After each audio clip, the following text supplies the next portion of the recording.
எங்களை நேசிக்கிற நல்ல தகப்பனே, இந்த சாயங்கால வேலைக்காக நாங்கள் நன்றி செலுத்துகிறோம். திரும்பவும் எங்களை ஒன்று கூட்டினதற்காக நன்றி. இயேசுவே, என் ஜீவனுள்ள நம்பிக்கையாய் இருக்கிறேன் என்ற தலைப்பில் நாங்கள் உங்களுடைய வார்த்தையை தியானித்து வருகிறோம். நேற்றைய தினத்தில் எங்களோடு கூட ஆண்டவர் பேசினீர், அதற்காக நன்றி செலுத்துகிறோம். எங்களுக்கு போதிக்கிற ஆண்டவராய் நீர் இருக்கிறபடினால் நீர் இந்த நாளிலுமாய் எங்களோடு கூட பேசும். எங்களை ஒரு விஷயாய் கூட நாங்கள் தாழ்த்துகிறோம். எங்கள் ஆண்டவருடைய நாமம் மாத்திரம் மகிமைப்படட்டும். வர இருக்கிற பிள்ளைகள் துரிதமாய் வர நாங்கள் எங்களுக்கு உதவி, அதற்காக இயேசுவின் நாமத்தில் ஜெபிக்கிறோம். ஜெபம் கேளும் நல்ல பிதாவே, ஆமென். ஆமென்.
Good evening.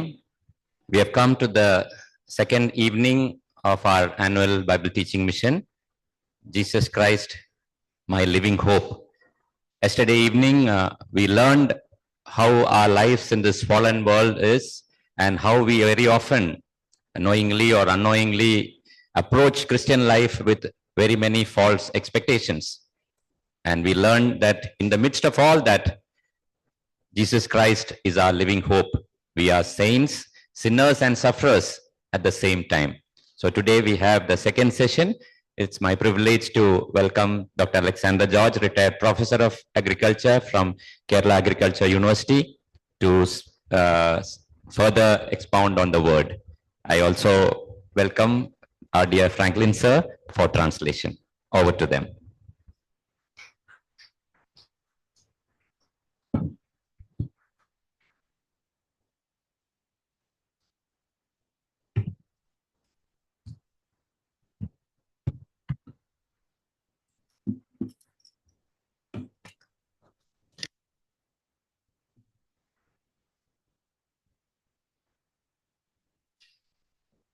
Thank you once again for coming and listening to the second session in the evening.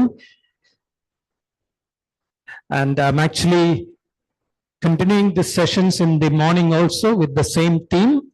So the title for this evening session is Jesus Christ, our living hope for sanctification. இன்று மாலை கூட்டத்திற்கான தலைப்பு சுத்திகரிப்புக்கு, அதாவது பரிசுத்தமாகுதலுக்கு இயேசு கிறிஸ்துவே நம் ஜீவனுள்ள நம்பிக்கை.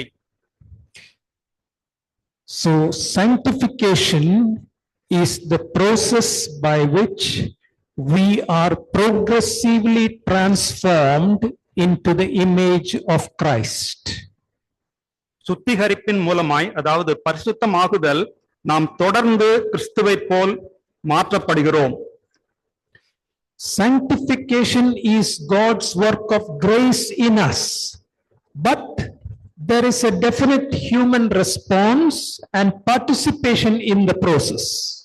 நாம் சுத்திகரிக்கப்படுவது தேவனுடைய கிருபையின் செயல், ஆனால் இதில் மனிதராகிய நமக்கும் ஒரு பங்கு இருக்கிறது.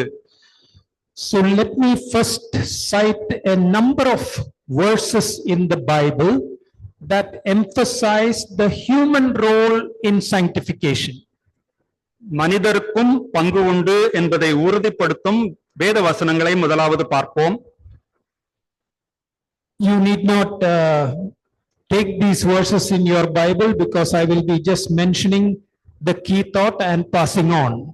உங்களுடைய வேதாகமத்தில் இந்த வசனங்களை எடுக்க வேண்டாம். நான் முக்கியமான கருத்துக்களை மட்டும் சொல்லிவிட்டு கடந்து செல்ல போகிறேன். Romans chapter 12 verse 1 and 2. ரோமர் 12ஆம் அதிகாரம் 1ஆம் 2ஆம் வசனங்கள்.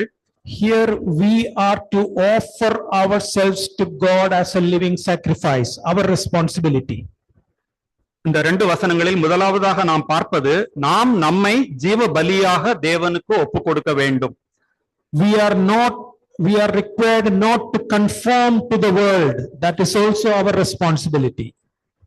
நாம் இந்த உலகத்திற்குரிய வேஷம் தெரியாமல், அதாவது நாம் இந்த உலகத்தை பின்பற்றாமல் இருக்க வேண்டும். இது இரண்டாவது கருத்து. And we must pursue transformation through the renewal of our mind. That is our responsibility. மூன்றாவதாக நாம் மனம் புதிதாகி மாறுதல் அடைய பிரயாசப்பட வேண்டும். 1 Thessalonians chapter 4 verse 3 and 4. 1 தெசலோனிக்கேயர் 4ஆம் அதிகாரம் 3ஆம் 4ஆம் வசனங்களில், here we are told that we should abstain from sin, our responsibility. அங்கே சொல்லப்பட்டிருக்கிறது, நாம் பாவத்தை விட்டு விலக வேண்டும், அது நம்மளுடைய வேலை, பணி. 2 Timothy chapter 2 verse 21. 2 தீமோத்தேயு 2ஆம் அதிகாரம் 21ஆம் வசனம், we are to purge ourselves for holiness. Again, that is our responsibility. நாம் பரிசுத்தமாவதற்கு நம்மில் உள்ள அசூசியை நீக்க வேண்டும், அதுவும் நம்முடைய பங்கு.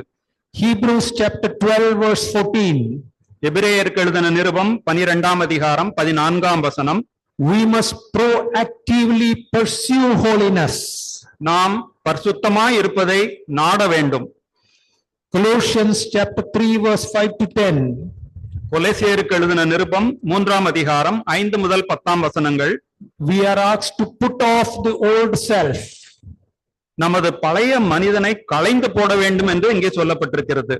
In 2 Peter chapter 1 verse 5 to 7. 2 பேதுரு 1ஆம் அதிகாரம் 5 முதல் 7ஆம் வசனங்களில் A list of virtues are given which we must add to our faith. நம் விசுவாசத்தோடு சீரிய நற்பண்புகளையும் வளர்க்க வேண்டும் என்று சொல்லப்பட்டிருக்கிறது. In Romans chapter 8 verse 13. ரோமர் எழுதின நிருபம் 8ஆம் அதிகாரம் 13ஆம் வசனத்திலே We are to mortify the deeds of the flesh. மாம்சத்தின் செயல்களுக்கு நாம் இடம் கொடுக்க கூடாது என்று சொல்லப்பட்டிருக்கிறது. In 1 Corinthians 9:27. 1 கொரிந்தியர் 9ஆம் அதிகாரம் 27ஆம் வசனத்திலே We must discipline our body. நமது சரீரத்தை ஒழுக்கத்திற்கு பயிற்றுவிக்க வேண்டும் என்று சொல்லப்பட்டிருக்கிறது. James chapter 1 verse 14 and 15. யாக்கோபு எழுதின நிருபம் 1ஆம் அதிகாரம் 14ஆம் 15ஆம் வசனங்களில் We must prevent temptation from making its nest on our head. நம்மை கவர்ந்து ஈர்க்கும் சோதனைகள் நம் தலையில் கூடு கட்ட விடாது, அதை நாம் பாதுகாத்து நம்மோடு வைத்திராமல் அதை புறக்கணிக்க வேண்டும் என்று சொல்லப்பட்டிருக்கிறது. James chapter 4 verse 7. யாக்கோபு 4ஆம் அதிகாரம் 7ஆம் வசனத்திலே We are to resist the devil. நாம் சாத்தானுக்கு எதிர்த்து நிற்க வேண்டும். 1 Corinthians chapter 15 verse 33. 1 கொரிந்தியர் 15ஆம் அதிகாரம் 33ஆம் வசனத்திலே We must stay away from bad company. தவறான நட்புக்கு விலகி இருக்க வேண்டும். 1 Peter chapter 2 verse 11. 1 பேதுரு 2ஆம் அதிகாரம் 11ஆம் வசனத்திலே We must abstain from fleshly lusts. மாம்ச இச்சைகளுக்கு விலகி ஓட வேண்டும். I was running through those verses so that to emphasize the role and responsibility in the sanctification process that we have. இதுவரை நாம் பார்த்த வசனங்கள் யாவும் சுத்திகரிப்பிற்கு நமது பங்கையும் பொறுப்பையும் உறுதிப்படுத்துகிறது. நாம் இவ்வாறு சுத்திகரிக்கப்பட பிரயாசப்படுவதை நான் குறைவாக மதிப்பிடவில்லை. But it is very important for us not to put the cart before the horse. ஆனால் கவனிக்க வேண்டும், வண்டியை நாம் குதிரைக்கு முன்பாக நிறுத்தக்கூடாது. I hope you understand that phrase. It's a phrase that has originated in English language. இந்த ஆங்கில பழமொழி உங்களுக்கு புரியும் என நினைக்கிறேன். The horse is always pulling the cart from the front. எப்போதுமே குதிரை வண்டியின் முன் பூட்டப்பட்டுதான் வண்டியை இழுக்கும். Nobody puts the horse behind the cart. குதிரையை வண்டிக்கு பின்னால் ஒருவரும் பூட்ட மாட்டார்கள். In like manner, God is the one who initiates, sustains, energizes, consummates our salvation, our sanctification. அதுபோலவே தேவன் தாமே நம் சுத்திகரிப்பை, நம் பரிசுத்தமாகுதலை துவக்குகிறார், தாங்குகிறார், பலப்படுத்துகிறார், நிறைவும் செய்கிறார். So we should never take the place of God. God is the horse. நாம் ஒருபோதும் ஆகவே தேவனுடைய ஸ்தானத்தை எடுத்துக்கொண்டு நம்மை நாமே சுத்திகரிக்க முயலக்கூடாது. We should always live in the awareness that God is accomplishing in our life His program by whatever He is allowing into our life. மாறாக தேவன் நம் வாழ்க்கையில் அனுமதிக்கும் காரியங்கள் மூலம் அவர் என்னில் நல்ல மாற்றங்களை நிறைவேற்றுகிறார் என்ற விழிப்புணர்வு நமக்கு அவசியம். So now I want to go to 1 Corinthians chapter 15 verse 10 where Paul is explaining this very idea. Pavul அப்போஸ்தலன் கொரிந்தியருக்கு எழுதின 1ஆம் நிருபம் 15ஆம் அதிகாரம் 10ஆம் வசனத்திலே இந்த சத்தியத்தை அவர் விளக்குகிறார்.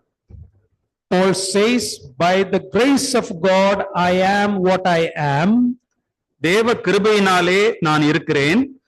His grace toward me was not in vain. அவர் எனக்கு அருளிய கிருபை விருதாவாய் இருக்கவில்லை. On the contrary, I worked harder than any of them. மாறாக அவர்கள் எல்லாரிலும் நான் அதிகமாய் பிரயாசப்பட்டேன். Though it was not I, but the grace of God that was in me. ஆகிலும் நான் அல்ல, என்னுடனே இருக்கிற தேவ கிருபையே அப்படி செய்தது. You see, Paul is very clearly stating that the grace of God is what made Paul who he is. கவனியுங்கள், கிருபையானது அதிகமாக பிரயாசப்படுவதையும் கடின உழைப்பையும் குறைத்து மதிப்பிடவில்லை. At the same time, he is not diminishing his hard work. தன்னுடைய பிரயாசத்தை அவர் குறைத்து மதிப்பிடவில்லை. And he is saying that even that hard work was a function of God's grace on him. Pavul தான் அதிகமாய் பிரயாசப்பட்டது கூட தேவ கிருபையினால் மட்டுமே என்று சொல்லுகிறார். So that is what I am trying to emphasize in today's message, that sometimes we make this mistake of becoming the horse ourselves. இதையே நான் இந்த கூட்டத்தில் வலியுறுத்த விரும்புகிறேன். நாம் நம்மளுடைய சுய முயற்சியால் இந்த பரிசுத்தமாகுதலை நாம் முயற்சிக்கிறோம். Now this truth is very well brought out in Philippians chapter 2 verse 12 and 13. If you have your Bibles, please open to that verse, Philippians 2 verse 12 and 13. இந்த சத்தியம் பிலிப்பியருக்கு எழுதின நிருபம் 2ஆம் அதிகாரம் 12, 13 வசனங்களிலே மிக தெளிவாக சொல்லப்பட்டிருக்கிறது. பிலிப்பியர் 2ஆம் அதிகாரம் 12, 13 வசனங்களில், Work out your own salvation with fear and trembling, for it is God who works in you both to will and to work for his good pleasure. அதிக பயத்தோடும் நடுக்கத்தோடும் உங்கள் ரட்சிப்பு நிறைவேற பிரயாசப்படுங்கள், ஏனெனில் தேவனே தம்முடைய தயவுள்ள சித்தத்தின்படி விருப்பத்தையும் செய்கையையும் உங்களில் உண்டாக்குகிறவராய் இருக்கிறார். So we are to work out our own salvation with fear and trembling. ஆகவே நாம் அதிக பயத்தோடும் நடுக்கத்தோடும் நம் ரட்சிப்பு நிறைவேற பிரயாசப்பட வேண்டும். But it is God who first works in us. And that is what I want to emphasize, God's role in our sanctification. ஆனால் தேவனே முதலாவது தம்முடைய செய்கையை உங்களில் உண்டாக்குகிறவர். இதைத்தான் நான் வலியுறுத்த விரும்புகிறேன். நம்மை பரிசுத்தமாக்குவதில் தேவன் மிக்க பெரிய ஒரு பங்கு கொள்கிறார். So you may have heard of this word synergy. ஒருங்கிணைந்த அல்லது கூட்டாற்றல் பற்றி நீங்கள் கேள்விப்பட்டிருப்பீர்கள்.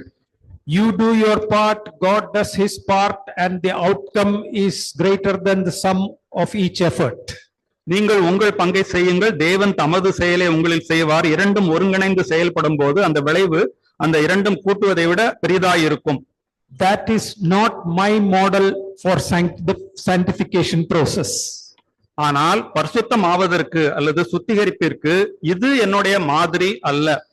My model is that sanctification is entirely initiated, energized, sustained, and consummated by God working in us. என்னுடைய மாதிரி என்னவென்றால், சுத்திகரிக்கப்படுதல், பரிசுத்தமாகுதல் தேவனால் தொடங்கப்பட்டு அவரால் பலப்படுத்தப்பட்டு தாங்கப்பட்டு நிறைவேற்றப்படுவதாகும். But that doesn't mean that there is no response from our side. There is a response. I listed all those verses in the beginning. அதனால் அதில் நம் முயற்சிக்கு பங்கில்லை என்று நான் சொல்ல மாட்டேன். We respond to his grace and discipline ourselves accordingly.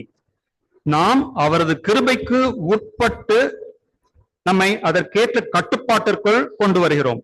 Now, for those of you who are theologically minded, I would want to say that this is not hyper grace.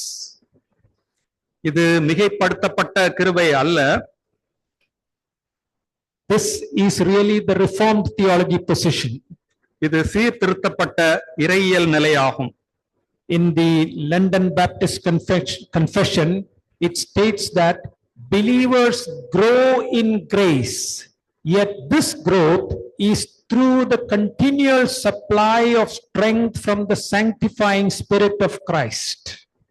17ஆம் நூற்றாண்டிலே வெளியிடப்பட்ட பாப்டிஸ்ட் விசுவாச அறிக்கை உரைப்பது என்னவென்றால், விசுவாசிகள் கிருபையில் வளர வேண்டும், ஆனால் அது கிறிஸ்துவின் தொடர்ச்சியான பரிசுத்தமாக்கும் வல்லமையினால் மட்டுமே.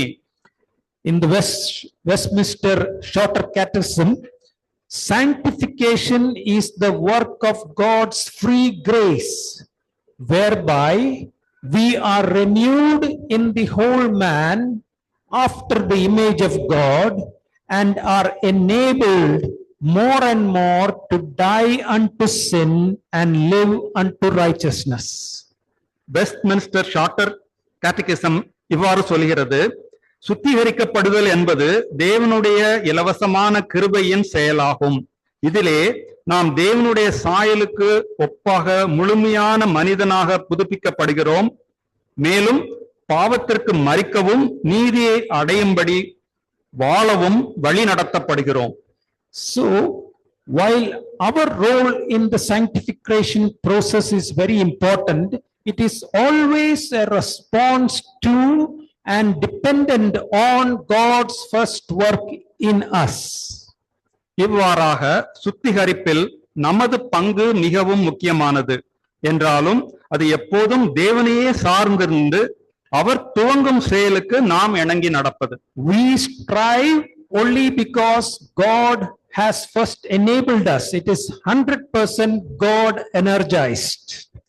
தேவன் நம்மை தகுதிப்படுத்தவும் பலப்படுத்தவும் செய்கிறபடியால் நாம் முயற்சி எடுக்கிறோம். ஆனால் அது 100 விழுக்காடு தேவன் நம்மை பலப்படுத்துவதினால் மட்டுமே. If we put the cart in front of the horse, Paul says that we will be foolish like the Galatians. He says of that in Galatians chapter 3 verse 1 to 3. நாம் வண்டியை குதிரைக்கு முன்னால் நிறுத்தினோமானால் பவுல் சொன்னது போல நாம் புத்தியற்ற கலாத்தியரை போல் இருப்போம். இதை அவர் கலாத்தியருக்கு எழுதின நிருபம் 3ஆம் அதிகாரம் முதல் 3 வசனங்களிலே சொல்கிறார். O foolish Galatians, who has bewitched you? புத்தி இல்லாத கலாத்தியரே, உங்களை மயக்கினவன் யார்? Did you receive the Spirit by works of the law or by hearing with faith? Are you so foolish? நியாயப்பிரமாணத்தின் கிரியைகளினாலேயோ அல்லது விசுவாச கேள்வியினாலேயோ எதனாலே நீங்கள் ஆவியை பெற்றீர்கள்? Have you begun by the Spirit? Having begun by the Spirit, are you now trying to be perfected by the flesh? He is asking. ஆவியிலே ஆரம்பித்த நீங்கள் இப்பொழுது உங்களுடைய மாம்ச பலத்திலே நிறைவு செய்ய முயற்சிக்கிறீர்களா? So Apostle Paul is pointing out a common mistake that is sometimes found in Christian circles, where we try to put the cart in front of the horse in the sanctification process. அப்போஸ்தலனாகிய பவுல் விசுவாசிகளிடம் சகஜமாக காணப்படும் ஒரு குறையை சுட்டி காட்டுகிறார். அது நாம் நம்முடைய மாம்ச கிரியையினால் அல்லது சுய பலத்தினால் பரிபூரணம் அடைய முயற்சிப்பதே.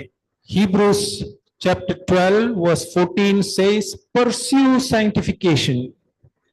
எபிரேயர் 12ஆம் அதிகாரம் 14ஆம் வசனம் நமக்கு அறிவுறுத்துகிறது, பரிசுத்தமுள்ளவர்களாய் இருக்க நாட வேண்டும் என்று. We must pursue sanctification, but not in our own strength, but in total abiding dependence on the triune God. நாம் நம்முடைய சுய பலத்தை கொண்டு அல்ல, முற்றிலும் திரியேக தேவனில் நிலைத்திருந்து அவரையே நம்பி பரிசுத்தமாயிருக்க நாட வேண்டும். So let me expand on the role of the triune God in our sanctification.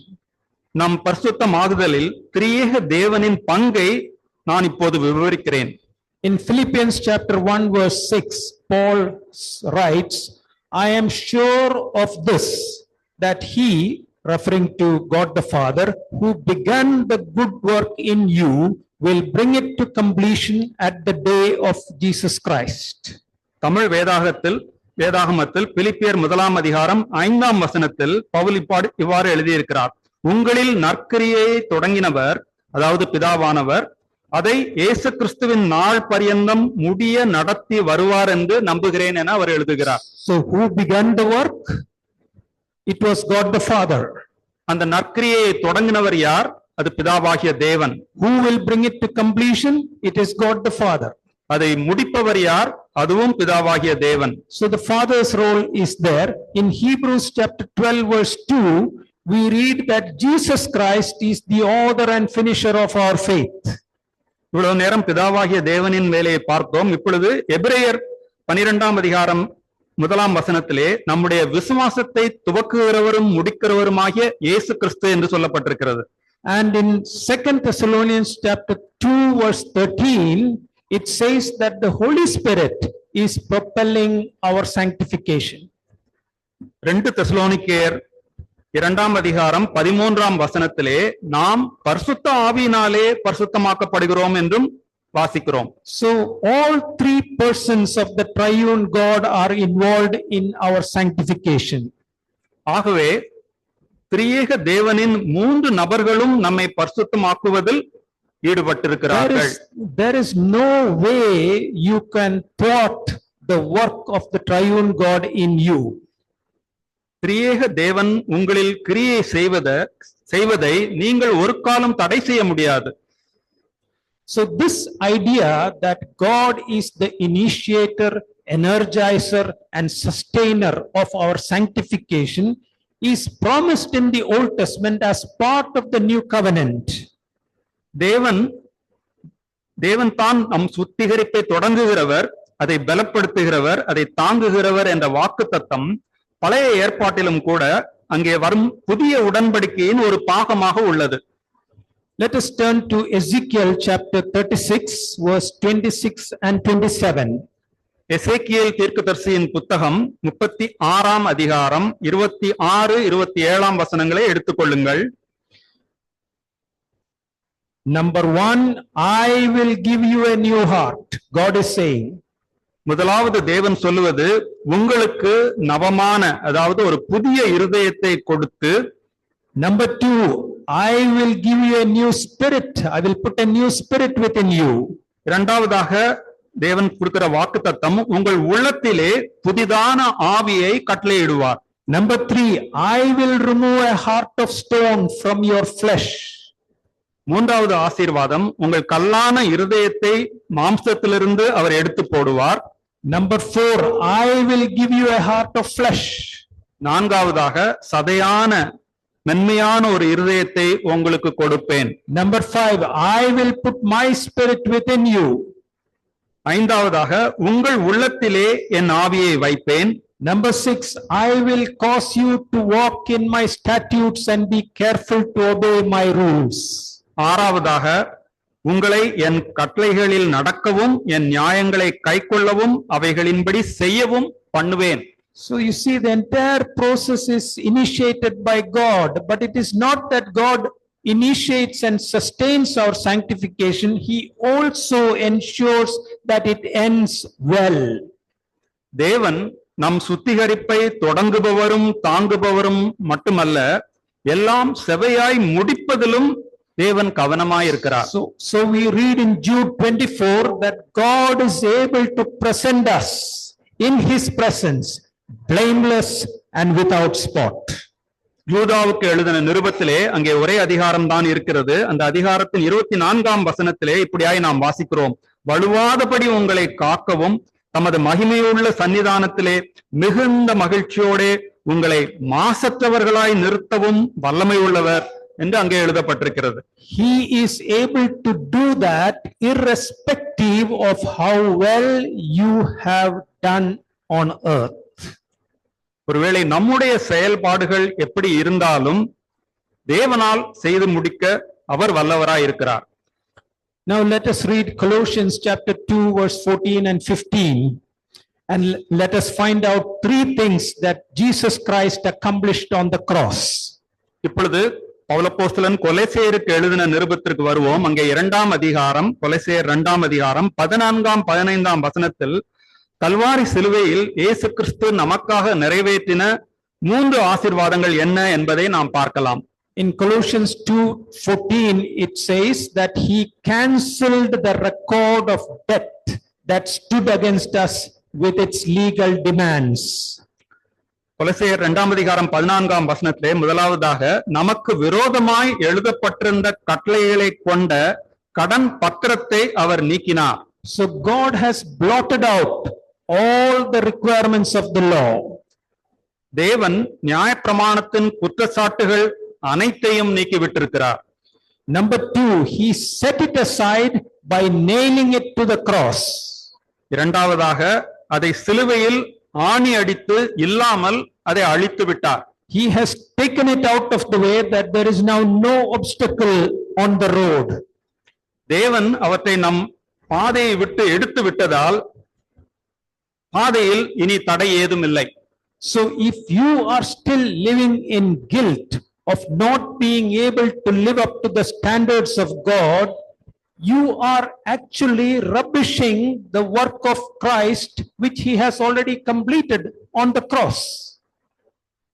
தேவன் விரும்பும் நிலைக்கு வாழ இயலாமல் குற்ற உணர்வில் வாழ்ந்து கொண்டிருப்பீர்களானால், கிறிஸ்து உங்களுக்காக சிலுவையில் பாடுபட்டு சம்பாதித்தவற்றை அலட்சியப்படுத்துகிறோம் என்றுதான் அர்த்தம். Let's go to verse 15, Colossians 2:15. கொலோசியர் 2ஆம் அதிகாரம் 15ஆம் வசனத்தை பார்க்கலாம். He disarmed the rulers and authorities and put them to open shame, triumphing over them in him. அவர் ஆளும் வல்லமைகளிடம் இருந்தும் அதிகாரங்களிடம் இருந்தும் அவற்றின் வல்லமைகளை களைந்து சிலுவையினால் அவற்றின் மேல் வெற்றி கொண்டு அவற்றை பகிரங்க காட்சி பொருளாக்கினார். இது 2 கொலோசியர் 2ஆம் அதிகாரம் 15ஆம் வசனம். Let me illustrate. I took a loan of 5 lakhs from the bank to build my house in Kerala. இதை நான் ஒரு எடுத்துக்காட்டுடன் விளக்க விரும்புகிறேன். கேரளாவில் நான் வீடு கட்டுவதற்காக ஒரு வங்கியில் 5 லட்சம் ரூபாய் கடன் வாங்கினேன். Just before I retired from service, I paid back the entire dues and retrieved my land documents from the bank. நான் ஓய்வு பெறும் முன் அந்த கடன் தொகை அனைத்தையும் வட்டி முதலாய் கொடுத்து என் நில பத்திரங்களை வங்கியிலிருந்து மீட்டுக் கொண்டேன். After that, I do not have to pay the bank any monthly installments. அதற்கு பின் மாதம் வங்கிக்கு தவணை செலுத்த வேண்டிய அவசியம் இல்லை. But suppose the bank sends me a text message demanding payment, what will I do? I can simply ignore it. ஒருவேளை அதற்கு பிற்பாடு வங்கியிலிருந்து பணம் செலுத்த சொல்லி எனக்கு ஒரு மெசேஜ் வருகிறது என்று வைத்துக் கொள்வோம். அப்போது நான் என்ன செய்வேன்? அந்த மெசேஜை குறித்து நான் சிறிதளவும் கவலைப்பட மாட்டேன். Satan will keep on sending you reminders that you are not good enough and that your debt is still outstanding. நம் கிரியைகள் போதுமானதல்ல, நம் கடன் இன்னும் தீர்க்கப்படவில்லை என்று சாத்தான் மீண்டும் மீண்டும் நம்மை ஞாபகப்படுத்திக் கொண்டே இருப்பான். But you can resist the devil and say, shut up. It has all been paid for on the cross in full. நீங்கள் சாத்தானுக்கு எதிர்த்து நின்று வாயை மூடும்படி அவனுக்கு கட்டளையிடுங்கள். ஏனென்றால் சிலுவையில் முழுவதுமாக நம் கடன் அடைக்கப்பட்டது.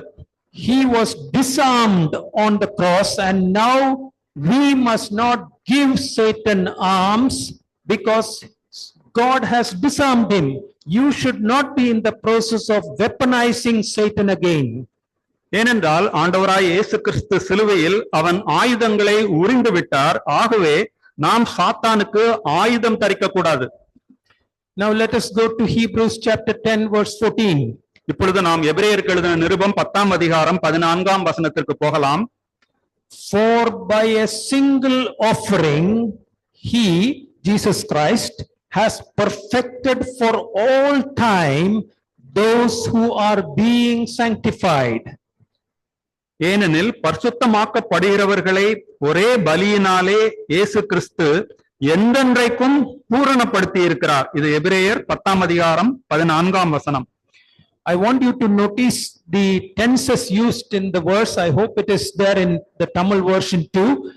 At the cross, Jesus Christ has already perfected, past tense, for all time, those who are being sanctified, present continuous tense. இந்த வசனத்தில் 2 காலங்களை நீங்கள் பார்க்கலாம். ஒன்று இறந்த காலம், இன்னொன்று தொடரும் நிகழ்காலம். இரண்டையும் கவனியுங்கள். ஆம், தேவன் எல்லாவற்றையும் சிலுவையில் செய்து முடித்து விட்டார். அது இறந்த காலம். ஆனால் இன்றும் நமக்காக அவர் கிரியை செய்து கொண்டிருக்கிறார். இது தொடரும் நிகழ்காலம். So God has done it all on the cross, and yet he is continuing that process in us. தேவன் அவருடைய கிரியையை செய்து முடித்து விட்டார். ஆனால் இன்னும் நம் வாழ்க்கையிலே அந்த கிரியையை அவர் தொடர்ந்து கொண்டிருக்கிறார். That is why our theme song says, the work is finished, the end is written. ஆகவேதான் நம் கருப்பொருள் பாடலில் செய்து முடித்தாயிற்று, முடிவு எழுதி ஆயிற்று என்று பாடுகிறோம். And so whenever you get guilt feelings, you must learn to speak the name of Jesus into the dark night of your soul. ஆகவே நம் ஆத்மாவின் இருண்ட சூழலுக்குள் இயேசுவின் நாமத்தை சொல்லி நாம் பழக வேண்டும். And you must claim the sanctification that he has already gained for you. ஆண்டவராய் இயேசு கிறிஸ்து நமக்காக சம்பாதித்து வைத்திருக்கும் சுத்திகரிப்பை நாம் உரிமையுடன் சுதந்தரித்துக் கொள்ள வேண்டும். 90 times in the New Testament the phrase in Christ is used. ஆங்கில வேதாகமத்தில் புதிய ஏற்பாட்டில் 90 முறை கிறிஸ்துவுக்குள் என்ற பதம் வருகிறது. The Christian life is to be lived in Christ. கிறிஸ்தவ வாழ்க்கையானது கிறிஸ்துவுக்குள் வாழ்வதே. A very familiar verse for all of us is 2 Corinthians chapter 5 verse 17. If anyone is in Christ, he is a new creation. The old has passed away. Behold, the new has come. நம் அனைவருக்கும் நன்கு தெரிந்த வசனம் 2 கொரிந்தியர் 5ஆம் அதிகாரம் 17ஆம் வசனம் இப்படியாய் சொல்லுகிறது. ஒருவன் கிறிஸ்துவுக்குள் இருந்தால் புது சிருஷ்டியாயிருக்கிறான், பழையவைகள் ஒளிந்து போயின, எல்லாம் புதிதாயின. Are you already a new creation? ஏற்கனவே நீங்கள் புது சிருஷ்டியா? Yes or no? I know that some of you are struggling to give an honest answer to me because you still know that your old self is living in you. ஆம் R இல்லை என்று உங்களால் தெளிவாக பதில் சொல்ல முடியாமல் திணறிக் கொண்டிருக்கலாம். ஏனெனில் பழைய மனிதன் உங்களுக்குள் இன்னும் வாழ்ந்து கொண்டிருக்கிறான். The Bible says an emphatic yes, you are a new creation. ஆனால் பரிசுத்த வேதாகமம் ஆணித்தரமாக சொல்கிறது, ஆம் நீங்கள் புது சிருஷ்டி ஆகிவிட்டீர்கள். Are you physically resurrected? Not yet. நீங்கள் சரீர பிரகாரமாக உயிர்த்தெழுந்திருக்கிறீர்களா? இதுவரை இல்லை. But every born again Christian is already spiritually resurrected. ஆனால் ஒவ்வொரு மறுபடியும் பிறந்த கிறிஸ்தவனும் ஆவியில் உயிர்த்தெழுந்திருக்கிறான். But we are not yet physically resurrected, so there is a now and not yet. ஆனாலும் நாம் இன்னும் சரீர பிரகாரமாக உயிர்த்தெழவில்லை. ஆவிக்குரிய பிரகாரமாக ஆம் உண்டு, ஆனால் சரீர பிரகாரமாக இதுவரை இல்லை. Can we go to 2 Corinthians chapter 5 verse 21? நாம் இப்பொழுது 2 கொரிந்தியர் 5ஆம் அதிகாரம் 21ஆம் வசனத்திற்கு போகலாம். For our sake he who knew no sin was made to be sin, so that in him we might become the righteousness of God. 2 கொரிந்தியர் 5ஆம் அதிகாரம் 21ஆம் வசனம் இவ்வாறு சொல்கிறது. நாம் அவருக்குள் தேவனுடைய நீதியாகும்படிக்கு பாவம் அறியாத அவரை நமக்காக பாவமாக்கினார். In the notice that verse clearly tells us that in Christ we have already become the righteousness of God. நன்றாக கவனியுங்கள், அந்த வசனத்தில் அவருக்குள், அதாவது கிறிஸ்துவுக்குள் நாம் ஏற்கனவே தேவனுடைய நீதியாய் இருக்கிறோம். There is nothing that you can add to the righteousness of God. தேவனுடைய நீதியோடு நீங்களும் நானும் ஒன்றையும் கூட்ட முடியாது. It is not 916 pure gold, it is 100% pure. இந்த தங்கம் 916 அவுன்ஸ் அல்ல, இது 100 விழுக்காடு சுத்த பசும்பொன். Let's go to 1 Corinthians chapter 1 verse 30. இப்பொழுது 1 கொரிந்தியர் 1ஆம் அதிகாரம் 30-31ஆம் வசனங்களை பார்க்கலாம். Because of him you are in Christ Jesus, who became to us wisdom of God, righteousness and sanctification and redemption. 1 கொரிந்தியர் 1ஆம் அதிகாரம் 30ஆம் வசனத்திலே, அந்தப்படி நீங்கள் அவராலே, அதாவது தேவனாலே கிறிஸ்து இயேசுவுக்கு உட்பட்டிருக்கிறீர்கள். கிறிஸ்து இயேசுவுக்கு உட்பட்டிருக்கிறீர்கள். அவரே, அதாவது இயேசு கிறிஸ்துவே தேவனால் நமக்கு ஞானமும் நீதியும் பரிசுத்தமும் மீட்புமானார் என்று எழுதப்பட்டிருக்கிறது. You see, Jesus Christ has become our righteousness and sanctification simply because we are in Christ. நாம் இயேசு கிறிஸ்துவுக்குள் இருப்பதினால் இயேசுவே நமது நீதியும் நமது பரிசுத்தமும் ஆனார். So how did we get there? How did we attain this righteousness of God? அப்படியானால் இந்த தேவ நீதியை நாம் அடைவது எப்படி? Romans chapter 3 verse 21 and 22. ரோமருக்கு எழுதின நிருபம் 3ஆம் அதிகாரம் 21ஆம் 22ஆம் வசனங்களை பாருங்கள். But now the righteousness of God has been manifested apart from the law through faith in Jesus Christ for all who believe. இந்த ரோமர் 3:21-22 எழுதப்பட்டிருக்கிறது. நியாயப்பிரமாணம் இல்லாமல் தேவ நீதி இப்பொழுது வெளியாக்கப்பட்டிருக்கிறது. அது எப்படியாம்? அது இயேசு கிறிஸ்துவை பற்றும் விசுவாசத்தினாலே பலிக்கும் தேவ நீதி. கிறிஸ்துவை பற்றும் விசுவாசத்தினாலே பலிக்கும் தேவ நீதி. We cannot attain the righteousness of God by keeping the law. நியாயப்பிரமாணத்தை கைக்கொள்வதனால் நாம் தேவ நீதியை அடைய முடியாது. It can be obtained only by faith. விசுவாசத்தின் மூலமாக மாத்திரமே அதை நாம் பெற முடியும். And faith is not merely a human response to grace, but it is a part of grace itself, freely given to us by God, ensuring that salvation is entirely from the Lord. விசுவாசம் என்பது தானாக நமக்குள் வருவதில்லை. விசுவாசம் தேவனுடைய கிருபையால் ரட்சிப்பை நாம் பெற்றுக்கொள்ள முற்றுமாய் தேவன் நமக்கு அளிக்கும் ஒரு இலவச ஈவு. But you and I can always work on increasing our faith by meditating on the scripture, because Romans chapter 10 verse 17 says faith comes from hearing and hearing through the word of God. ஆனால் தேவன் நமக்கு அருளியுள்ள விசுவாசத்தை வேத வசனங்களை வாசிப்பதன் மூலம், அதை தியானிப்பதன் மூலம் நாம் அதை பெருக்கிக் கொள்ளலாம். அதைத்தான் ரோமருக்கு எழுதின நிருபம் 10ஆம் அதிகாரம் 17ஆம் வசனத்திலே, விசுவாசம் கேள்வியினாலே வரும், கேள்வி தேவனுடைய வசனத்தினாலே வரும். அப்படியானால் விசுவாசம் தேவனுடைய வசனத்தினாலே நமக்கு நாம் அதை பெருக்கிக் கொள்ளலாம்.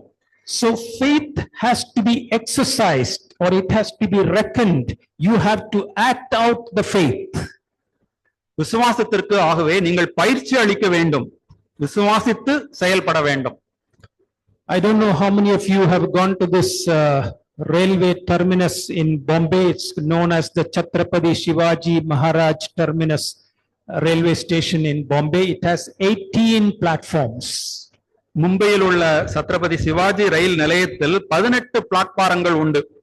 And imagine that I am in that station trying to catch a train to Madurai.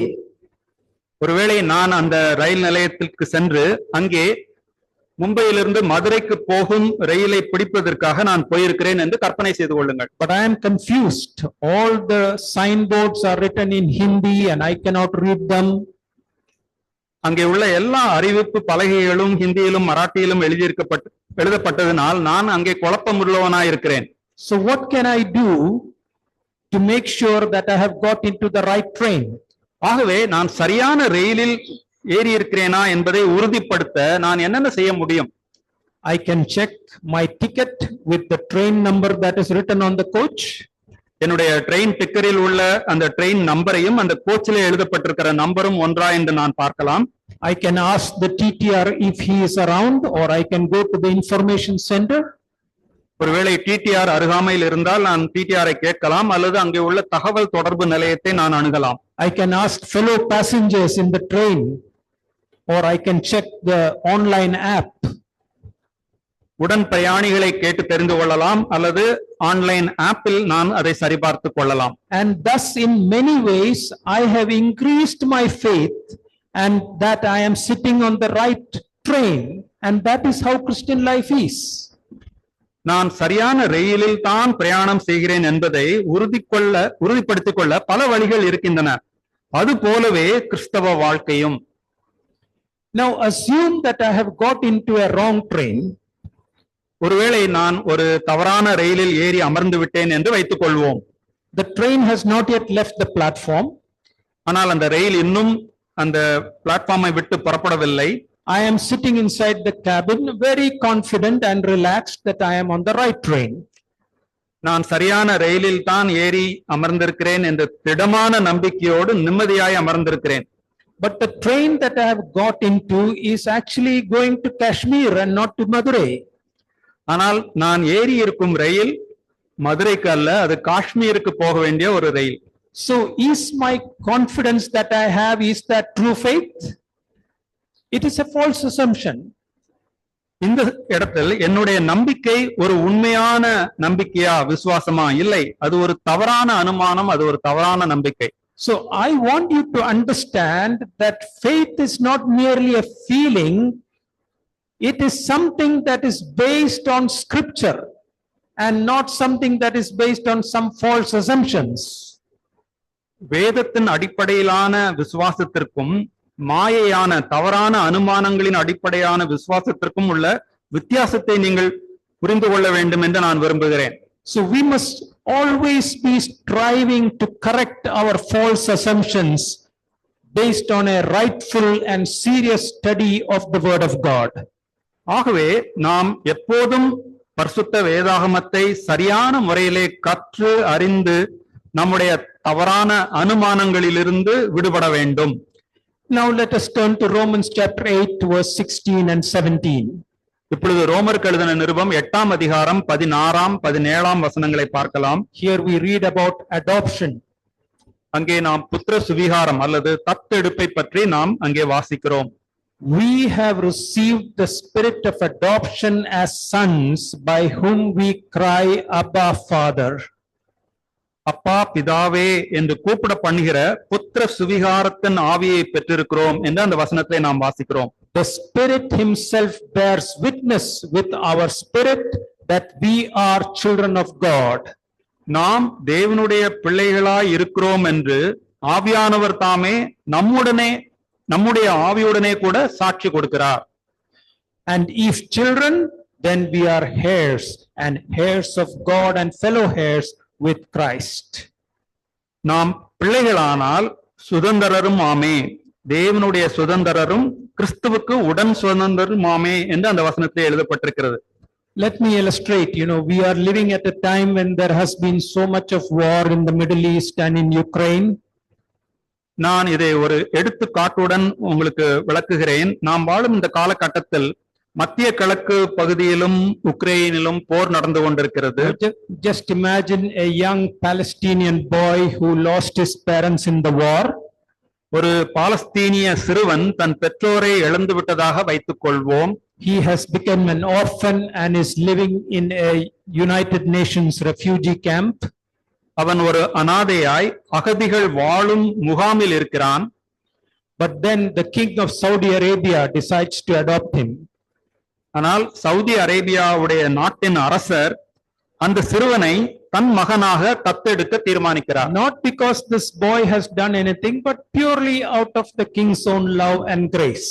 அந்த சிறுவன் எதையும் செய்ததினால் அல்ல, முற்றிலுமாக அரசனின் அன்பினாலும் கிருபையினாலும் மட்டுமே. So now this boy is no longer an orphan. ஆகவே இவ்வாறு அந்த அரசர் அவனை தத்தெடுத்ததினாலே அவன் இப்பொழுது ஒரு அனாதை அல்ல. He is airlifted from there to Saudi Arabia. அவன் சவுதி அரேபியாவுக்கு விமானம் மூலம் அழைத்து செல்லப்படுகிறான். He has now become the son of the king with full rights to the royal inheritance.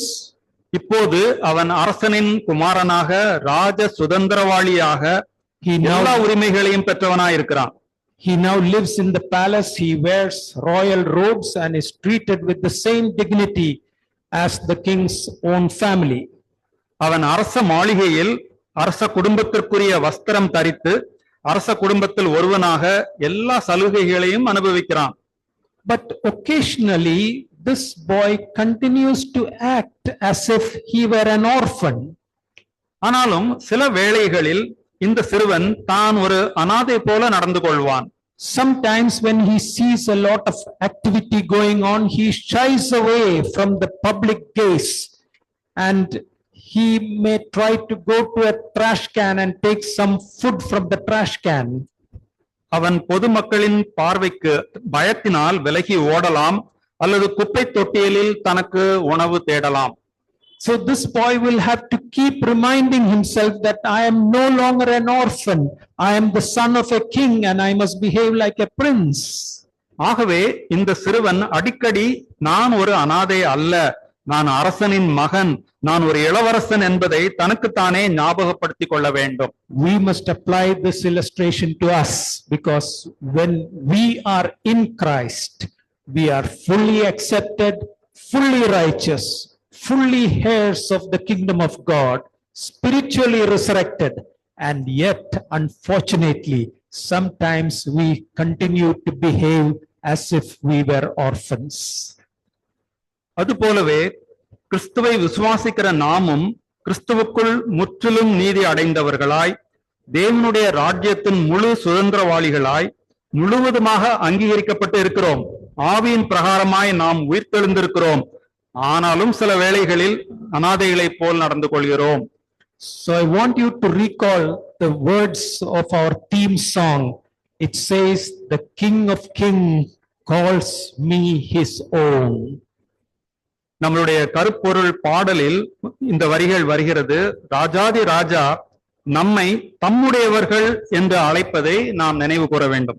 So reckoning our position in Christ means truly believing and embracing our new identity, not just legally, but emotionally and practically in the daily grind of life.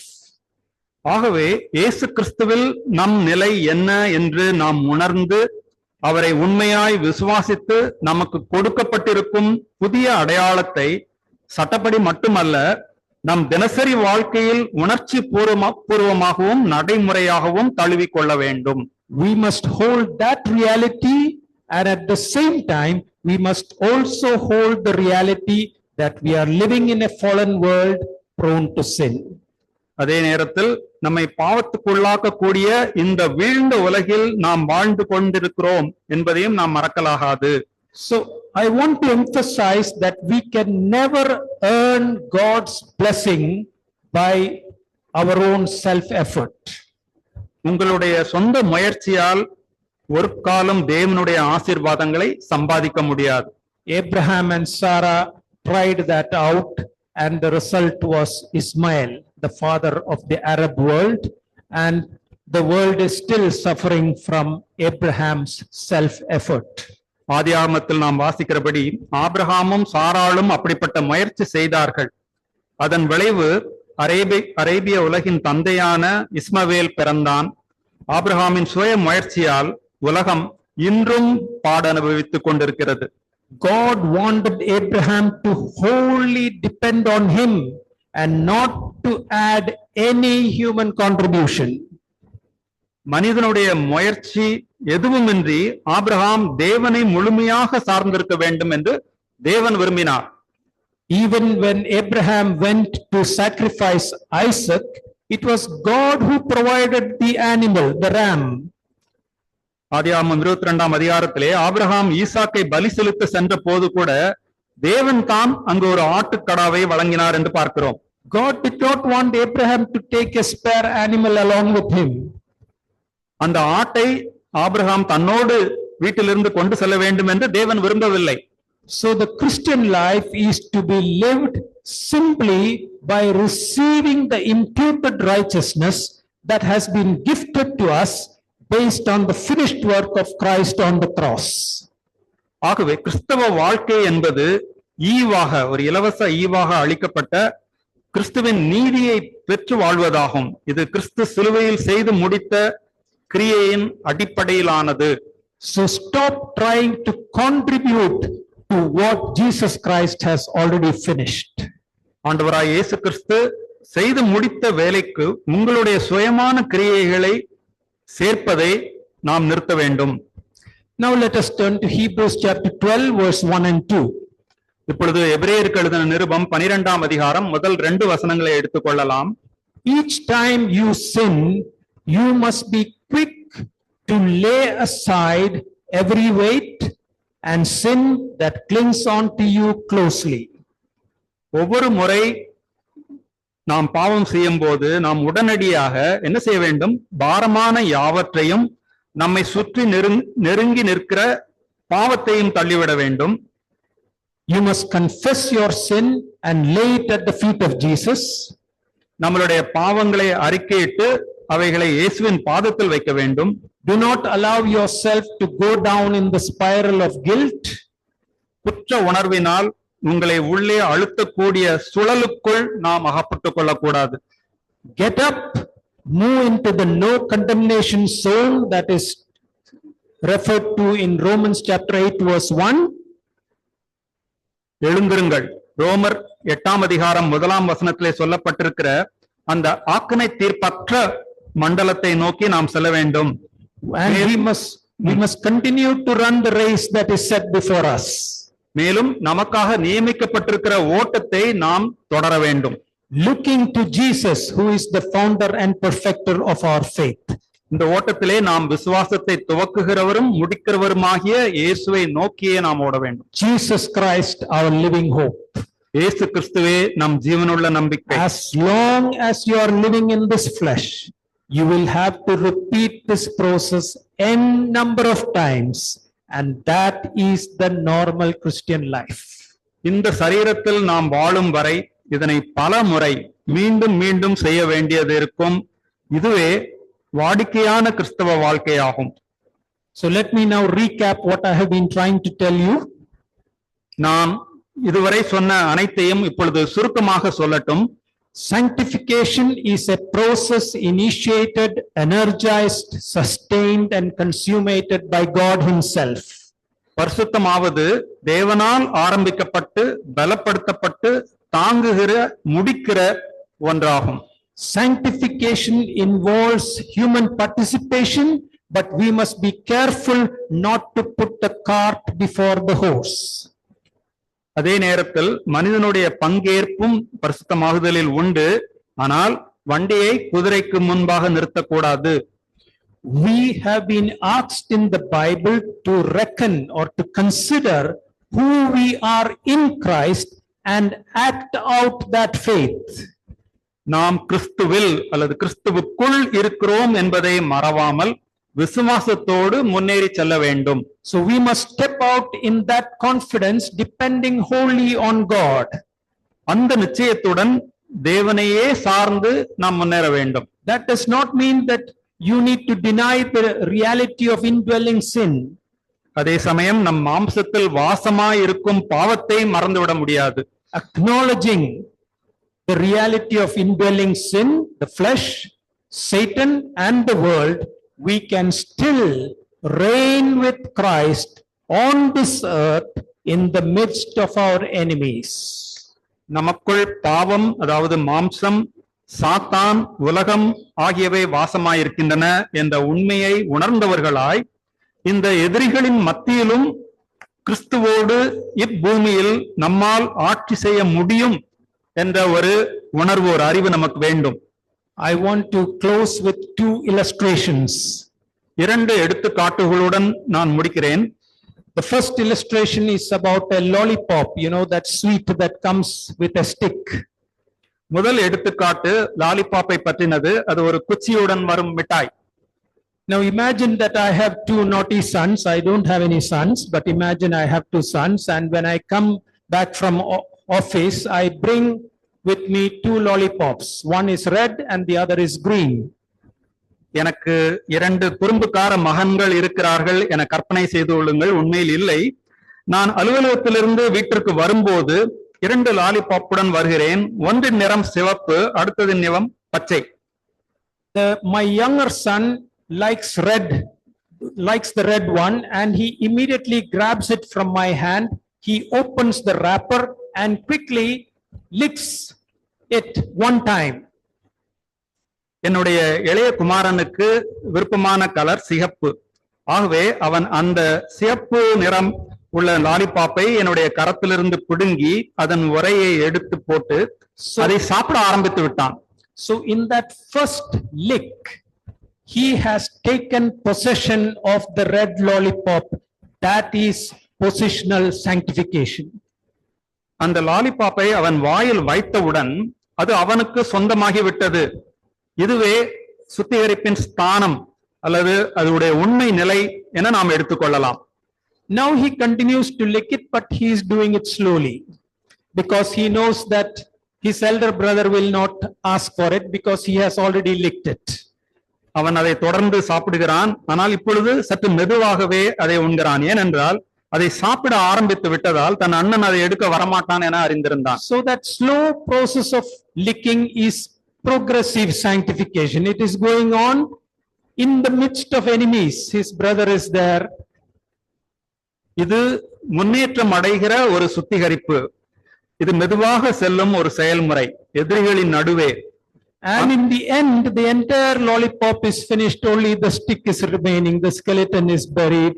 And that is perfect sanctification. It happens either when we die or when Christ comes.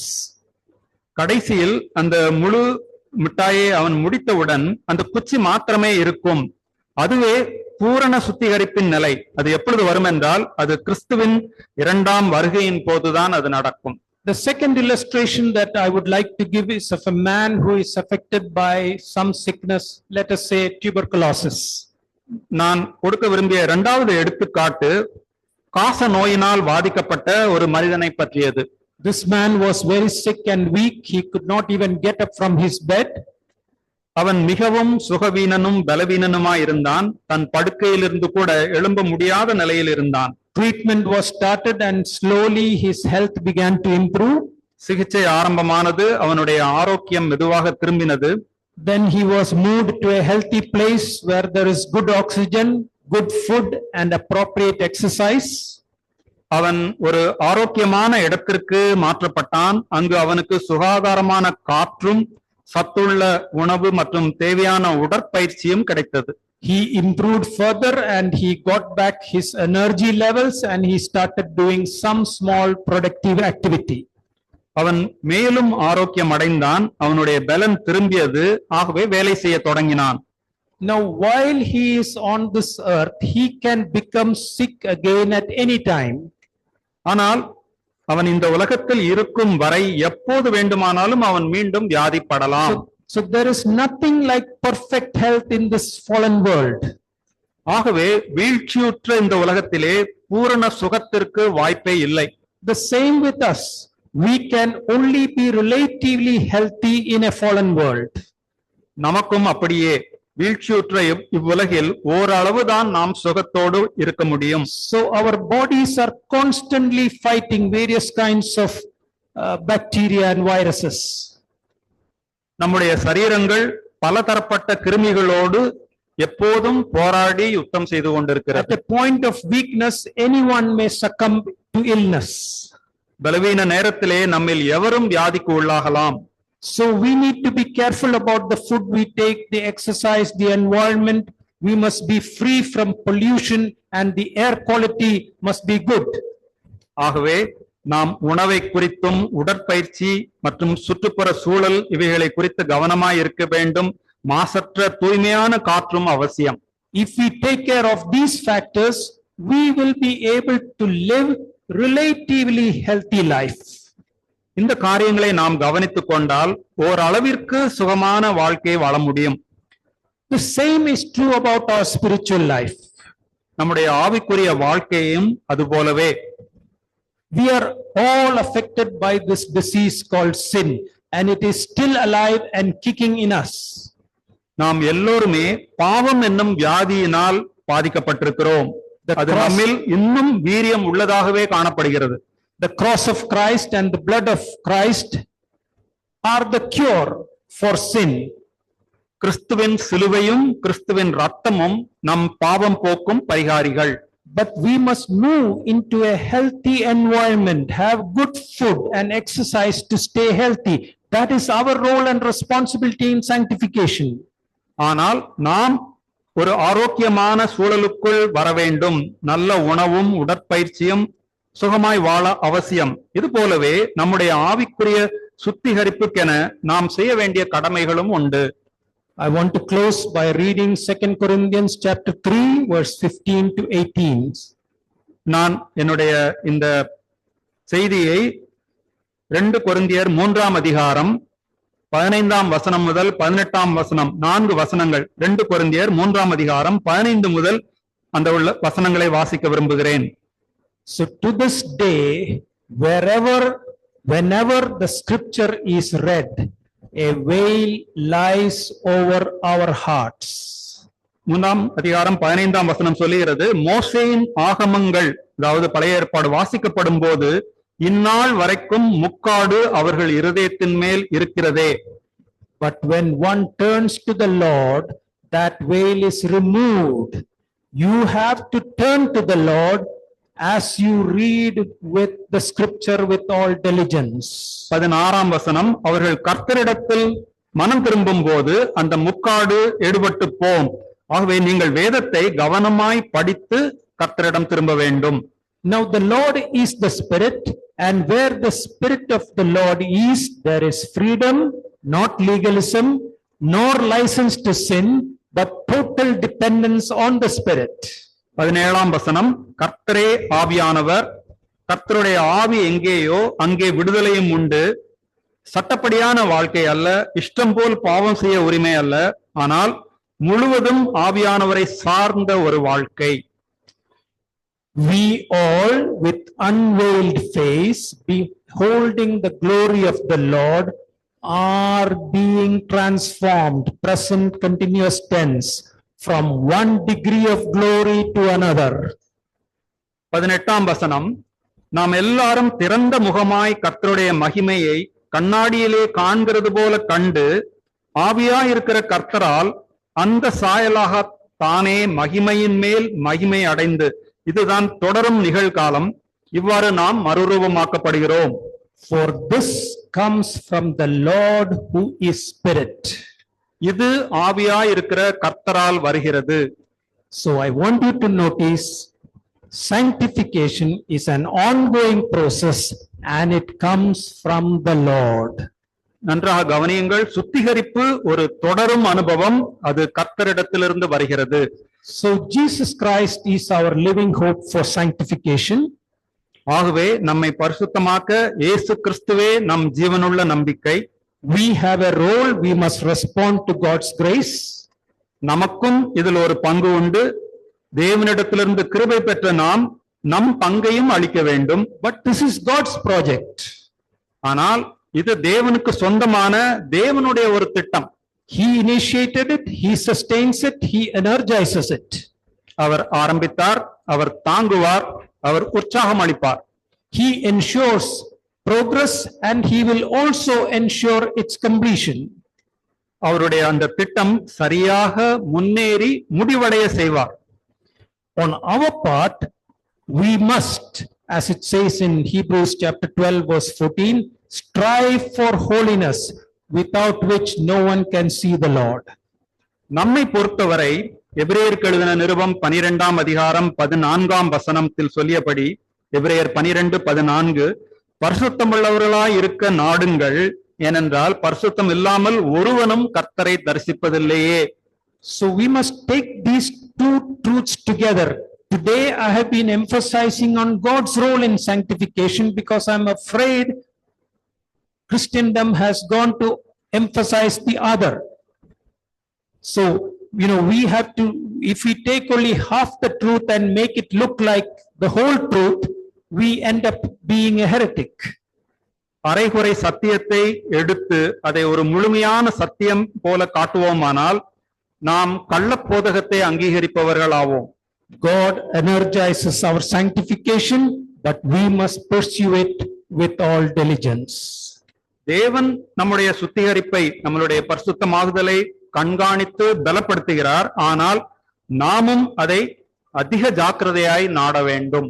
That is the whole truth. இதுவே முழுமையான சத்தியம்.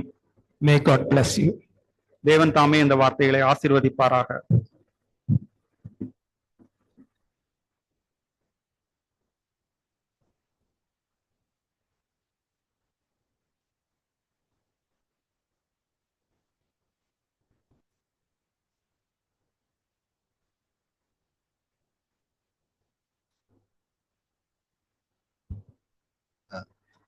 Thank you, sir, for the words you have given us.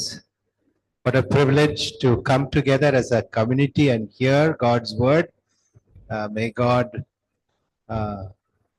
grow those seeds of faith and those aspirations to let our lives be given into God for his complete work of salvation. My job is to just make some announcements, and after a prayer, the choir will sing a vesper, and after that we can leave. Tomorrow's program, Sunday, Dr. Alexander George is speaking in the Believers Church at 7 o'clock. The service starts at 7 and finishes at 8:30.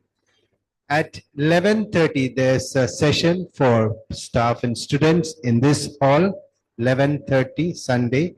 There will not be any translation, and similarly, at 6:30, there will be an evening service, there will be evening teaching in this hall. Shall we pause for a moment of prayer and ask God to bless the word to us? Father, our hearts say, Lord, who will save us? We look to you and we thank you, Lord, because you are able. You've enabled us to come this far. And we say, Father, please help us, sanctify us, and may you continue to do your work of save, salvation, and glory. Thank you for the word which is given to us. We just praise you and we thank you. As a community, you would bless us, that we would be a light in this place, the salt and light of the earth. And so, Father, we look to you as a community that you would strengthen us, our individual walk, our walk together with you, Lord. Thank you, Lord, for hearing our prayer. We are before you. Bless us and lead us. In Jesus' name we pray. Amen.